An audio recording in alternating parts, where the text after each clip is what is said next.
여러분 안녕하십니까. 전은책입니다. 이 자정이 지나고 벌써 2시간이 경과가 됐군요. 그리고 화요일 새벽이 되고 있습니다. 어제 월요일 뉴스가 참 많았죠. 예, 저녁부터 생중계되는 국회 본회의장, 아마 지금도 생중계되고 있습니다. 이 국회 본회의장을 지켜본 분들은 지금부터 제가 드리는 말씀에 공감하실 분들이 많을 겁니다. 정치를 하려면 선한 마음을 버려야 한다는 사실 말입니다. 무릇 정치인으로 입신양명하려면 자신의 무식이 폭로되고 거짓이 밝혀지고 야비함이 만천하에 드러나도 결코 낯빛을 바꾸지 않아야 한다는 말입니다.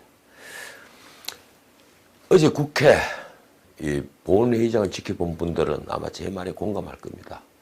의장이 방망이질 하는 걸 들으면서 말입니다. 자, 국회가 저녁 8시경에 본회의를 열었죠. 한국당이 임시국회 회기안건부터 필리버스터를 신청하자 본회의를 그동안 열지 않던 문희상 의장이 또다시 총대를 맸습니다. 그는 오늘 밤에 낯빛조차 변하지 않고 대담하게 행동하더군요.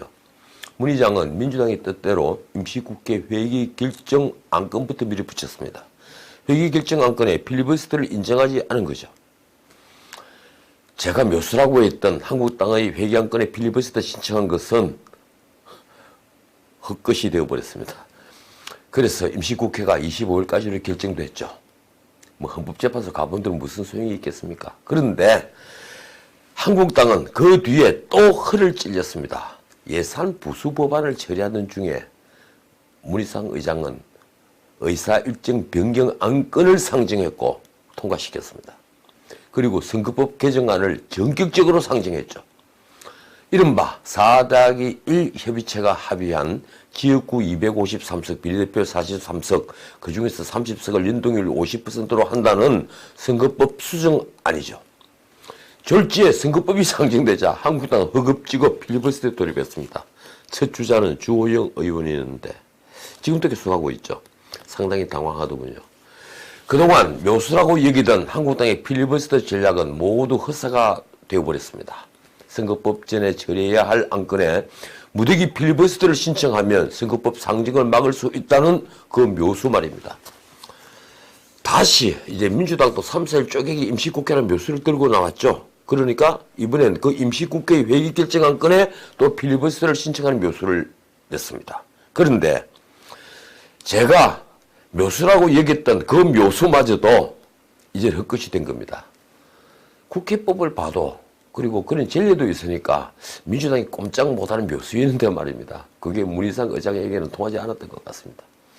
그런데 제가 보니까 민주당이 내놓은 것은요, 묘수라기보다 변칙이더군요. 변칙으로 나온 겁니다. 회기 결정 안건에 필리버스터를 인정하지 않은 게 바로 변칙이죠. 임시국회를 25일까지로 딱 묶어놓은 다음에 이번에 또 보다시피 선거법부터 기습 상정을 해버렸습니다. 이것도 변칙이죠. 지금 이 순간에도 선거법 개정에 대항해서 주호영 의원이 아주 낮은 목소리로 힘을 전략하느라고 필리버스터를 하고 있는데 이런 저항도 25일 자정이면 끝내야 합니다. 그러고 보니 주 의원의 필리버스터 도중에 고함치며 삿대질 하던 민주당 의원들이 불쌍해 보이기까지 하더군요. 지금은 다 퇴장하고 안 보이는데 말입니다. 어떻든 25일 임시국회가 끝나고 바로 그 다음날 또 임시국회를 연결되어 있죠. 그러면 임시국회를 왜 끝냅니까? 계속하면 되는데 그 필리버스터 막으려고 끝내고 다시 여는 겁니다. 그 또 다른 임시국회에서 문 의장은 선거법 표기를 강행할 겁니다. 이제 한두 번 또 아니니 아주 쉽게 처리하겠죠. 참 놀라운 권력입니다. 권력은 유한한 것인데 어찌려고 이러는 것일까요? 어쨌든 이 과정은 철저한 검토를 거친 작전으로 보입니다. 정말 일사불란하게 진행됐습니다. 문민정부 들어서 이런 밀어붙이기, 이런 날치기는 없었습니다. 도대체 왜 민주당은 한국당의 강렬한 반대에도 이런 무리수를 뜨면서 선거법과 공수처법을 강행하는 걸까요? 다 아시겠지만 한 번 더 말씀드리죠. 우선 선거법은 도대체 왜 문제가 됐을까요? 선거법은 선거라는 경기의 규칙입니다. 당연히 경기의 당사자인 여야의 합의가 우선돼야 하죠. 그런데 민주당은 그러지 않았습니다. 연동형 비례제를 도입하자는 정의당과 한편이 된 것이죠. 말하자면 꼼수로 의석수를 늘리려 하는 정의당 등 군소정당과 검경수사권을 조정하고 공수처법을 통과시켜서 검찰을 무력화하겠다는 집권 세력의 이해가 맞아떨어진 겁니다. 바꿔 말하면요, 민주당은 전에도 말씀드렸다시피 선거법 개정을 통해 두 마리 토끼를 동시에 잡은 겁니다. 이제 한 배를 탄 정의당, 바른미래당의 손학규 당권파, 그리고 민평당, 그리고 박지원 의원의 대한신당 등 친여 군소정당과 거대한 좌파 연합을 만들어 어쩌면 개헌선을 확보할 수도 있을 겁니다. 또 한 마리 토끼는 무엇일까요? 그들이 사법개혁이라고 부르는 사법장악입니다.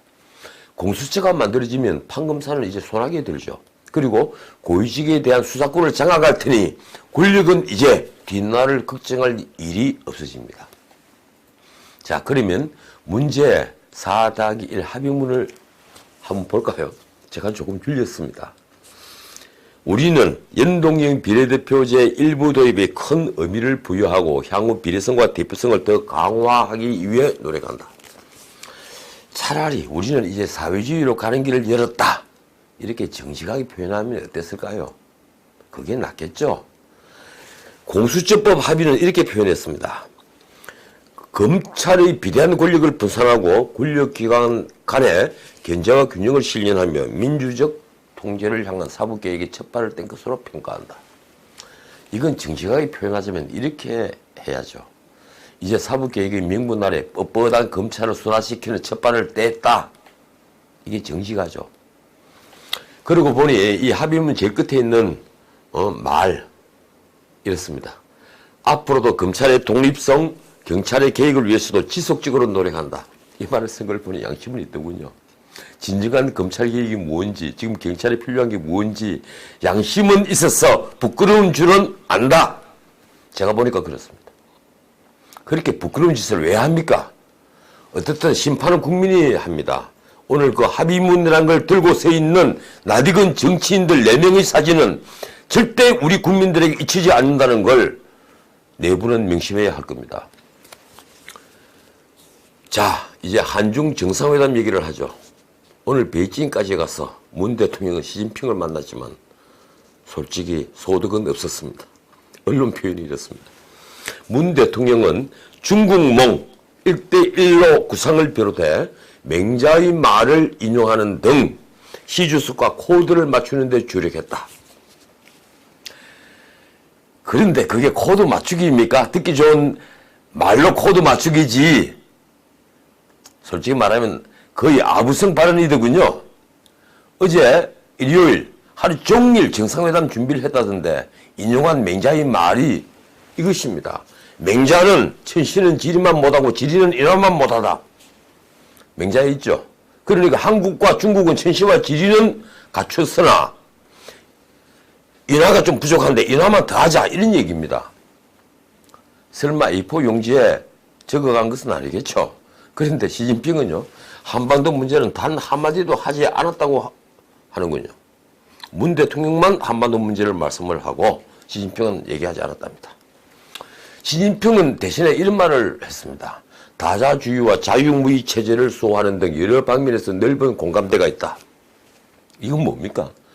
바꿔 말하면 미중 무역 분쟁을 벌이고 있는 중국이 우회적으로 미국을 비판한 건데 한국도 좀 거들어라, 이 얘기입니다.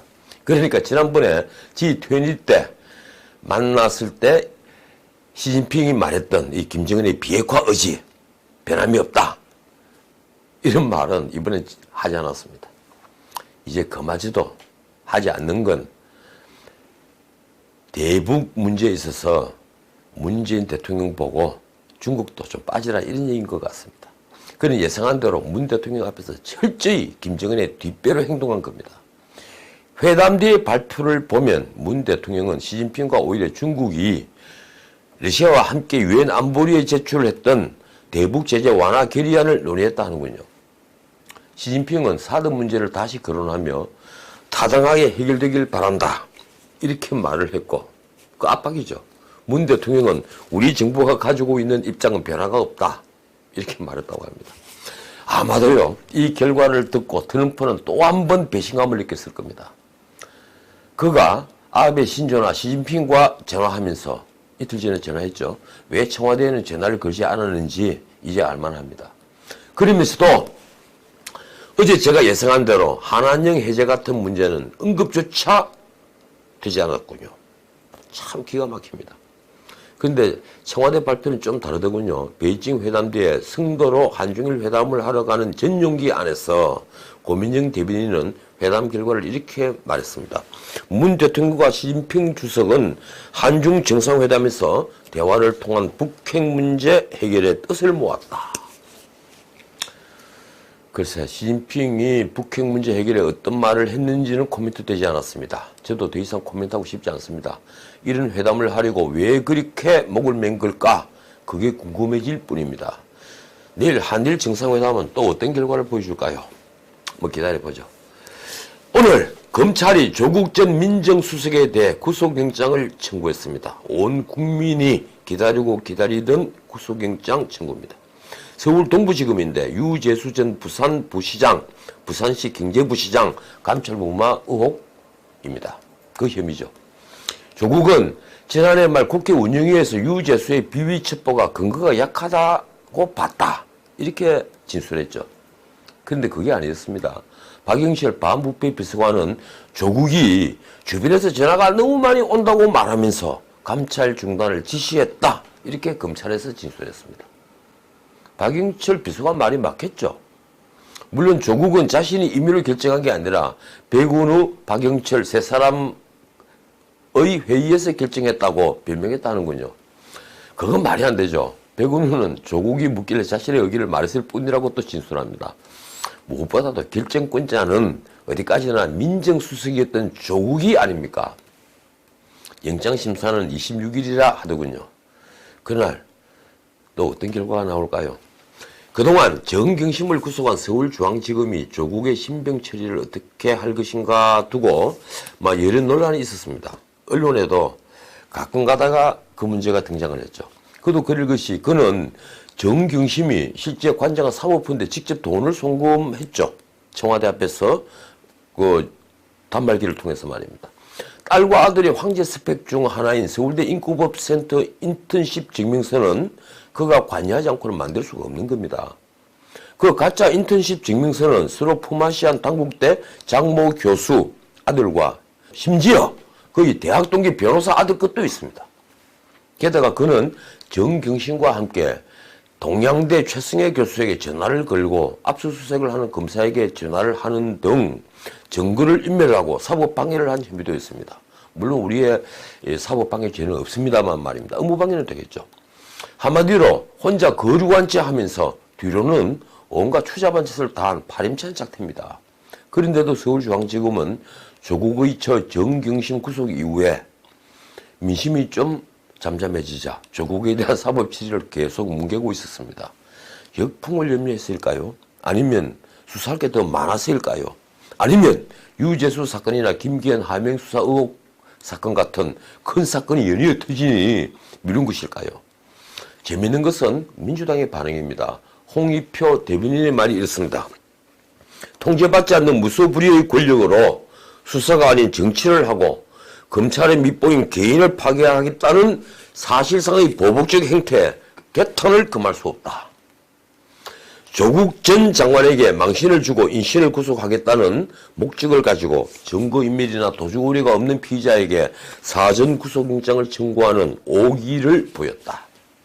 그러니까 검찰 개혁이 필요하다고 뒤에 덧붙였습니다. 한마디만 하죠.